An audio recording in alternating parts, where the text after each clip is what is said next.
পহেলা বৈশাখে একটু ঘুরতে গেছিলাম, তারপর রাস্তাতে কি যে কাণ্ড ঘটলো, এদিকে রাস্তাতে জ্যাম, তারপর মেলাতে গিয়ে ঠেলা খাওয়ার মতো অবস্থা।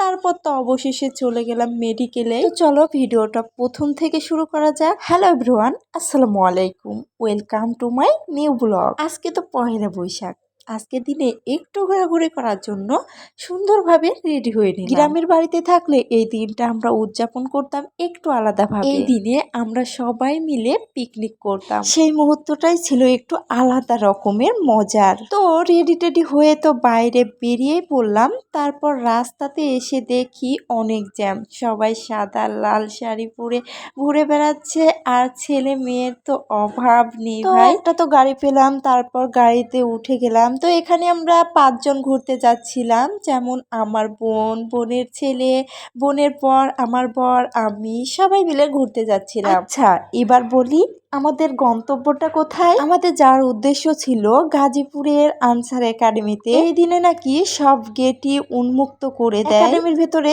সবাইকে ঢুকতে দেয়। গিয়ে তো দেখি অনেক মানুষ এসেছে এখানে ভেতরে ঢোকার জন্য, কিন্তু ভাগ্যটাই যদি খারাপ হয় তাহলে কি করার আছে। আসলে আমরা অনেকক্ষণ ধরে দাঁড়িয়ে থাকার পরে শুনছি আজকে নাকি গেট খুলবেই না, আর দাঁড়িয়ে থেকে লাভ কি। তো আবার গাড়িতে উঠে একটু মেডিকেলে গেলাম, একটু দরকার ছিল আর কি, সে কারণে মেডিকেলে গেছিলাম। কিন্তু আসল কারণটা ছিল আমাদের সাথে যেহেতু ছোট বাবু ছিল, তারও রোদে গরম লেগে গেছিল, তাই একটু বাতাসে বসানোর জন্যই মেডিকেলের ভেতরে যাওয়া। মেডিকেলে গেলেই দেখা যায় কত রকমের রোগী, তার চাইতে আমাদের আল্লাহ কত ভালো রেখেছে সব কিছুর জন্য আলহামদুলিল্লাহ। কিছুক্ষণ ওখানে থাকার পরে বাইরে বেরিয়ে আসলাম, আর একটা মোজো খেতে খেতে বাইরে চলে আসলাম। আচ্ছা ঘুরতে এসেছি আর কিছু খাবো না, এটা কখনো হয় বলো। এখানে তো এসে দেখি কতগুলো দোকান, কত রকমের খাবার, কিন্তু এত খাবারের ভিড়ে আমাদের তো নজর পড়বে চটপটি ফুচকার দিকেই, তাই না।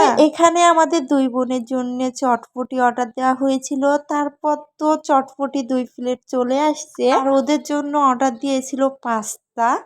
তো এগুলো তো আমরা সবাই মিলে একসাথে ভালো করে খেলাম, পরে বাসাতে আসার জন্য রওনা দেওয়ার পালা। তো এখানে এসে দেখি কত গাড়ি, কিন্তু কোনো গাড়ি যেতে চাচ্ছিল না আমরা যেখানে যাব সেখানে। অনেক খুঁজেখুঁজি করার পরে অবশেষে একটা গাড়ি পাওয়া গেল, এবং সে গাড়িতে করে আমরা চলে আসলাম আমাদের বাসাতে। মিলিয়ে আজকের ঘোরাঘুরির আনন্দটা কিন্তু একটু আলাদা রকমই ছিল। বন্ধুরা আজকের এই ছোট্ট মিনি ব্লগটি তোমাদের কাছে কেমন লাগলো অবশ্যই কমেন্ট করে জানাইতে কিন্তু ভুলবে না।